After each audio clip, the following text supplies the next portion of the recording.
जी हाँ दोस्तों, आरटीआई पर इलेक्शन कमीशन से जुड़ा नया खुलासा। ज्ञानेश के खिलाफ मिला सबसे बड़ा सबूत। क्या सुप्रीम कोर्ट रद्द कर देगा एसआईआर? बहुत स्वागत है आप सभी का। आप देख रहे हैं द राजनीति का विशेष सेगमेंट खबर और विश्लेषण। मैं हूं जब्बार खान। दोस्तों, गजब है ना कि भारत के मौजूदा वक्त के चुनाव आयोग के अपने वोटर की सारी जानकारी चुनाव आयोग को चाहिए, लेकिन जब आरटीआई के कानून के तहत उसी चुनाव आयोग से अपने दस्तावेजों का खुलासा करने को कहा जाता है तो इनकार कर देता है। भारत का चुनाव आयोग आरटीआई के तहत अपना कोई दस्तावेज देने को तैयार नहीं होता, लेकिन उसे अपने मतदाता से सारी जानकारी चाहिए। सूचना का अधिकार यानी कि आरटीआई, इस अधिनियम के तहत द रिपोर्टर्स कलेक्टिव ने भारत के चुनाव आयोग, इलेक्शन कमीशन ऑफ इंडिया से बिहार और बाद में पूरे देश में लागू किए जाने वाले विशेष गहन संशोधन यानी कि एसआईआर से संबंधित सभी रिकॉर्ड, सभी फाइलें, नोट्स, पत्राचार का खुलासा करने की मांग की थी, लेकिन चुनाव आयोग ने जानकारी देने से साफ इनकार कर दिया। आरटीआई अधिनियम के अनुसार हर भारतीय नागरिक को यह जानकारी प्राप्त करने का अधिकार है, मगर चुनाव आयोग ने कहा नहीं। दोस्तों, चुनाव आयोग ने बिहार के लगभग 8 करोड़ मतदाताओं को 30 दिनों के भीतर अपनी नागरिकता और मतदान अधिकारों का दस्तावेजी सबूत पेश करने का निर्देश दिया था। विडंबना देखिए कि आरटीआई अधिनियम भी आयोग को नागरिकों के अनुरोध पर दस्तावेज 30 दिनों के भीतर प्रदान करने का आदेश देता है। हालांकि रिपोर्टर्स कलेक्टिव के आवेदन के जवाब में आयोग ने एक वेब लिंक दिया। गजब कमाल देखिए दोस्तों, अंदाज देखिए, पूरा मदारीपन है। एक वेब लिंक देता है जो उसकी वेबसाइट के एक वेब एंड पेज से जुड़ा था और सार्वजनिक रूप से उपलब्ध ही नहीं है। आयोग ने दावा किया कि ये 14 जुलाई 2025 के व्यापक निर्देश थे, लेकिन जैसा कि साफ है कि रिपोर्टर्स कलेक्टिव की टीम उस वेब लिंक तक पहुंच ही नहीं पाई। दोस्तों, रिपोर्टर्स कलेक्टिव ने जून और जुलाई 2025 में एसआईआर आदेशों के लिए हुई बैठकों, मिनट्स, विचार विमर्श से संबंधित फाइलों के नाम और संख्या मांगी। आयोग ने ऐसी फाइलें और रिकॉर्ड्स के अस्तित्व को स्वीकार करने से इनकार कर दिया, जबकि कानूनन उसे इन रिकॉर्ड्स का सावधानीपूर्वक उसे रखना चाहिए था और यह जरूरी भी है। आरटीआई अधिनियम के तहत इन रिकॉर्ड्स को नागरिकों से छुपाना या नष्ट करना गैर कानूनी है, यानी कि एक अपराध है। अब तक रिपोर्टर्स कलेक्टिव के पास कम से कम 4 उदाहरण दर्ज हुए जहां आयोग ने एसआईआर के विवरण का खुलासा करने से इनकार किया, जिसमें 2 आरटीआई आवेदन और आरटीआई एक्टिविस्ट अंजलि भारद्वाज के 2 अनुरोधों के जवाब शामिल है। चुनाव आयोग ने सभी को अस्वीकार कर दिया। दोस्तों, कोई भी सरकार आदेश जिसमें एसआईआर शामिल है बिना लिखित रिकॉर्ड के जारी नहीं होता। आयोग के आंतरिक विभागों ने एसआईआर और इसके दिशा निर्देशों के लिए पत्राचार, फाइलों, नोटिंग्स और चर्चाएं की होंगी। भले ही मुख्य चुनाव आयुक्त और उनके सहयोगियों ने एसआईआर आदेश सहज रूप से जारी किया हो, इसे लागू करने के बाद में रिकॉर्ड तो बनाए ही होंगे। दोस्तों, बिहार में एसआईआर के घोषणा के तुरंत बाद रिपोर्टर्स कलेक्टिव ने अपनी आरटीआई दायर की, जिसमें उसने एसआईआर से संबंधित सभी फाइलें, आंतरिक और बाहरी पत्राचार, फाइल, नोटिंग, चर्चाएं, बैठक की मिनट्स, प्रस्तुतियां, ड्राफ्ट मांगे। इसके अलावा 24 जून 2025 को घोषित एसआईआर से संबंधित फाइलों की सूची भी मांगी। ये सार्वजनिक दस्तावेज नहीं है, बल्कि आयोग के आंतरिक रिकॉर्ड हैं जिन्हें आरटीआई अधिनियम के तहत साझा करना जरूरी है। इसके बजाय आयोग ने इसे छिपाने या न बताने की कोई वजह बिना बताए एक वेब पेज का लिंक दिया, जो जनता जिसको लिंक भेजा गया वो देख ही नहीं सकता। रिपोर्टर्स कलेक्टिव ने आयोग के वेबसाइट पर 14 जुलाई 2025 के दस्तावेज की खोज की, लेकिन उसे व्यापक निर्देश का कोई पेज या लिंक नहीं मिला, जिसकी घोषणा आयोग ने खुद की थी। इससे पहले रिपोर्टर्स कलेक्टिव को केंद्रीय विधि और न्याय मंत्रालय के एक अन्य आरटीआई का जवाब मिला था, जिसमें मंत्रालय ने दावा किया था कि उसने एसआईआर के लिए कोई रिकॉर्ड नहीं रखा और अनुरोध को आयोग को ट्रांसफर कर दिया। मंत्रालय का जवाब भी भ्रामक था और इसके खिलाफ अपील की गई। दोस्तों, 20 अगस्त 2025 के आयोग ने जवाब दिया कि उसके पास कोई जानकारी उपलब्ध ही नहीं है। अगर यह सही है तो इसे साफ पता चलता है कि एसआईआर बिना कानूनी परामर्श के आगे बढ़ रहा है।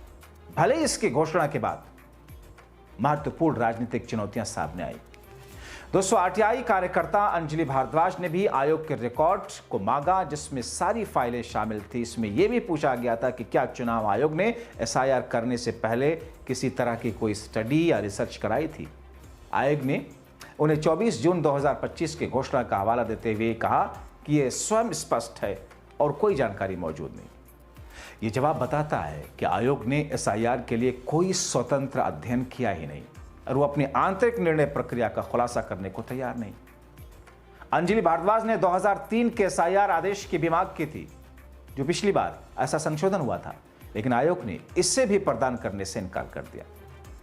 और इसके उलट दूसरी तरफ चुनाव आयोग नागरिकों से उनकी मौजूदगी, मतदान अधिकार, नागरिकता को सत्यापित करने के लिए पूर्ण जवाबदेही की मांग करता है, लेकिन खुद आरटीआई अधिनियम के तहत बुनियादी पारदर्शिता से भी इनकार कर रहा है। और यही वजह है कि नेता विपक्ष राहुल गांधी ने बहुत सारे सबूत लाकर चुनाव आयोग की चोरी पकड़ी और उसे उधेड़ कर रखा। इसके बाद राहुल लगातार वोट चोरी के खिलाफ अभियान चला रहे हैं।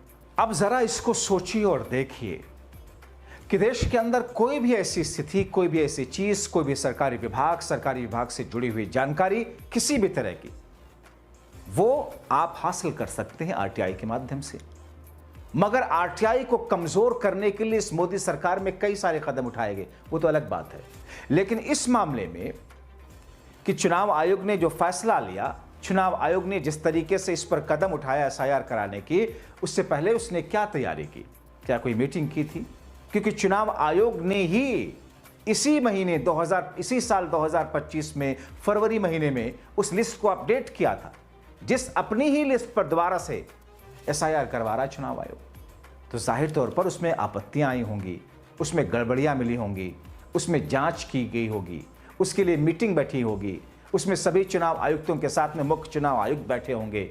उस मीटिंग में कौन कौन आया, क्या क्या कहा गया, क्या क्या चीजें हुई, विचार विमर्श हुआ, कितनी मीटिंगें हुई, क्या फाइनल हुआ, क्या एजेंडा रखा गया, फाइनल मीटिंग कब हुई, आदेश कब जारी किया गया, आदेश जारी होने के बाद उसे कहां कहां भेजा गया, ये सारी चीजें तो रिकॉर्ड में होती हैं।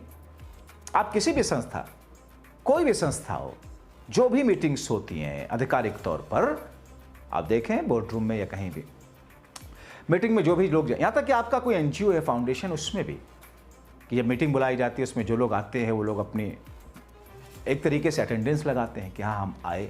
उसमें जो सुझाव, जो चीज़ें होती हैं उसको नोट किया जाता है और उसके बाद जो फैसला होता है उस फैसले को बताया जाता है कितनी देर मीटिंग चली।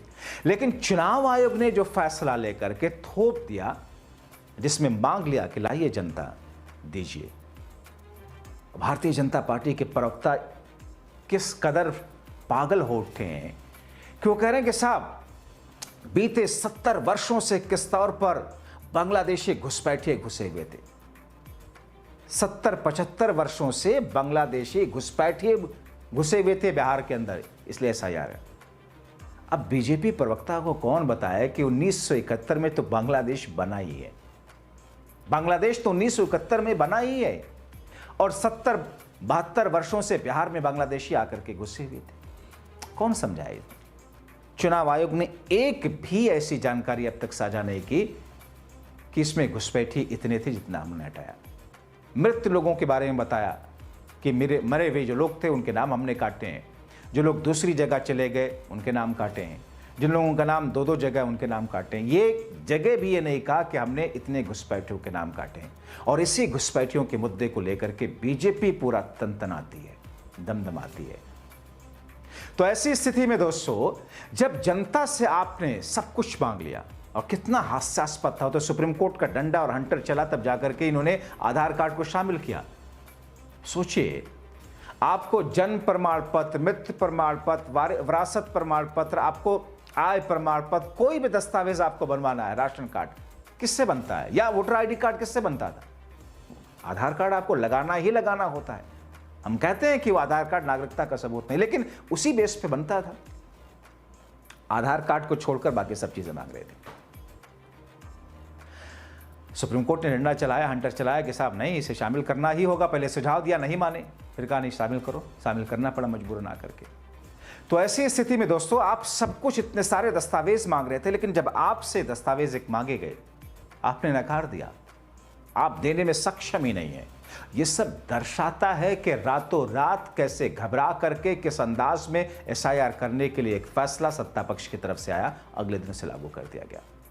जिस चुनाव आयोग को स्वतंत्र बताया जाता है, एक संवैधानिक संस्था को ऑटोनोमस बॉडी बताया जाता है, वो चुनाव आयोग क्या सत्ता पक्ष के लिए ऐसे रेंगेगा?